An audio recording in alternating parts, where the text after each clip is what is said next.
Okay, this is another one. This is the favorites continued.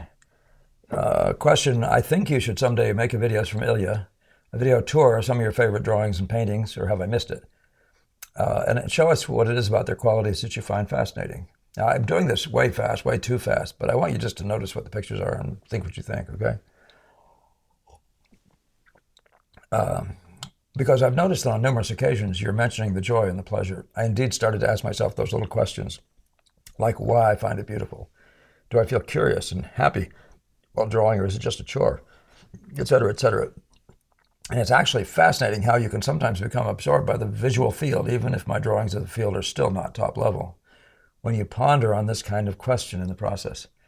As I said in the last video, I am so delighted to have that conversation turn that way. Everything I've found in painting is that beauty is the pleasing route to truth. And there's no exercise, a truthful exercise. Obeying all the laws doesn't make you a good guy, right? There's a different thing. There's a living in the spirit that makes you obey the laws, you know what I mean? And that beauty is like that. And beauty may just be that. So you're drawing along and you haven't found what it even, what it is that makes you, that draws you, shall we say, huh? All right. So this will be a little shorter than the last one if I move right along. Thank you again, Linda, for your recurring contribution.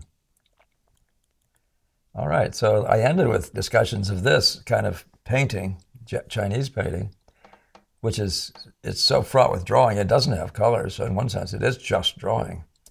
But it's drawing with a wet brush, a wash, that gives you soft edges and a lot of other stuff, masses that are fluid and very lovely, very lovely. So let's talk about that as if it were drawing. And then let's jump ahead to the regulars, right? Some of my favorite drawings. That one on the left by Leonardo might be my favorite Leonardo drawing. I'm not sure I want to say things like that here, but maybe some of the reason is because of the sheer difficulty of putting something together that's that believable. And then there's interpretation of the head, which again could very well be from that Greek head that we see so frequently. There's part of the Parthenon. People seem to have copies of that to work from as students or just in their studios. And then, of course, this one I tell you all the time is the Libyan Sibyl for the Sistine Chapel. And almost, to me, it's one of those things where you're talking now about the point being to create the third-dimensional man. But the fact is, it's as beautiful as chalk marks get. And it's just in every kind of way, the beauty of form.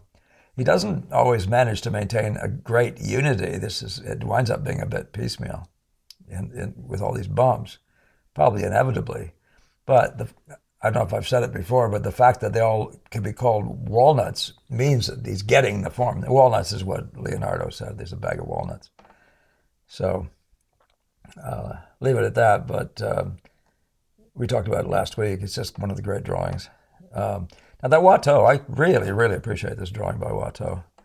But Rubens, of course, is just a special guy in the sense of producing great round form, deep form. He's very, very good. Now some of it's being done by the power of reflected lights, which does pop form some. But his gradations, his form ideas, they're large. He's not wasting his time ruining the big forms with bumps. Even when he does them, by the way, he still maintains the idea of the great forms. But that's a model that goes through the great draftsman, and at least I keep picking up on it and loving that aspect of it. The beauty of the great forms. This is as nice a portrait, though, just very sweet, fully expressive. It's just wonderful. I'm trying to think if that's his wife or something. Degas' form, again, you can see it.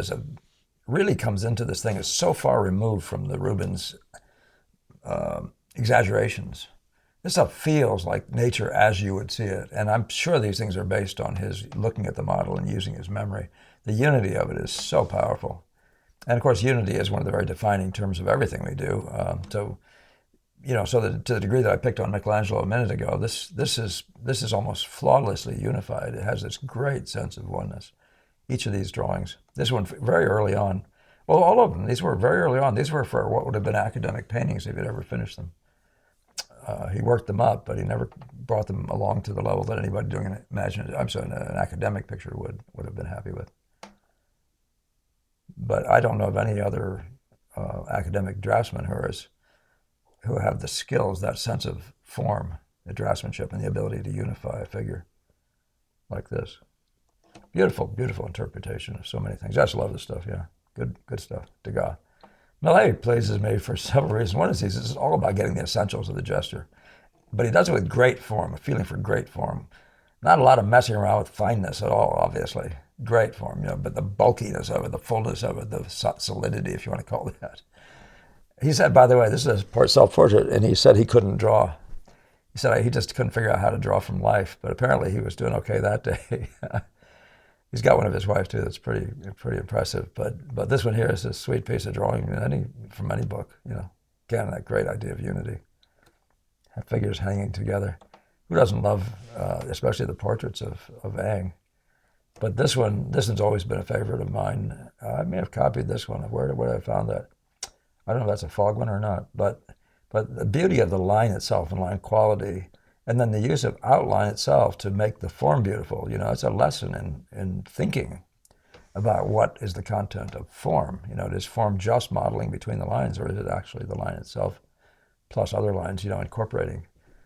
But yeah, too bad I couldn't find a really good reproduction of that one. And then this is another way of thinking about it. This is a drawing for, now you notice it's gestural, and this is, of course, Rembrandt. But you notice it's gestural, and there's so many different kinds of drawing, but I don't know if anybody's ever done that with so much efficiency, so few marks. And this one he seems to be using, well, you'd probably be a magic marker today, just felt pen. It's just crazy, direct, and just totally effective. And look at the poignancy, the helping of the little child, the other person over here, the organizing of the space, of the figures to tell the story. I mean, very, very, very lovely. The mom, the grandma, and tomorrow. Beautiful, beautiful stuff, and so efficient. Yeah. One of the things you'll notice, Rembrandt is a funny guy because his marks are frequently unaesthetic, but his chalk marks are pleasing. There's a quality of the mark that's pleasing. If you want to call this cartooning, it is in one sense, making the idea of the subject. Now, if you want charcoal used a different way, this isn't chalk, this is charcoal now. Well, I don't know of any charcoal use ever that's been any more exquisite than what Lillian Westcott Hale does. I wish I could have found you a few more. I brought this one because I hadn't personally ever seen it before, but it's in the class of things. But the handling of this head, the sheer modulations in relation to the edge, the sheer variety of the modulation, it's just so sterling. It's so amazing. And this great sense of light because of the authority of her values. This, well, what can I tell you? Look them up. Go to the Museum of Fine Arts. They have 3 or 4, if not more. And they've shown them to us, my student body, before, so they'll show them to you. They are really worth looking at if you actually are ever thinking about charcoal as an art form. Now, who doesn't love the drapery? I've seen so many of these and done my own. But there's Leonardo producing a piece of drapery, and you've seen the big one between knees. There's a cloth hanging between knees. There's a bunch of other ones by Degas. And of course, Leighton is like Mr.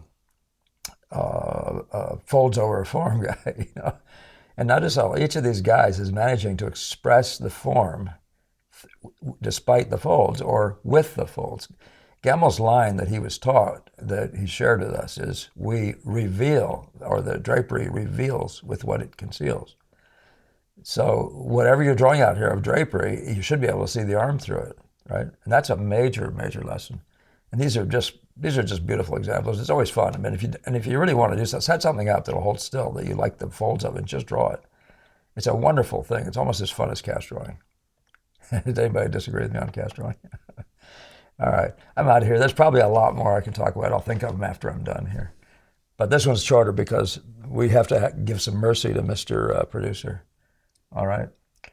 All right. So we will hope you keep commenting, keep sharing, keep subscribing, keep your friends listening to it, liking and all the rest. And I hope you have a very good painting week despite the shortness of this little video. And we'll see you in the next one.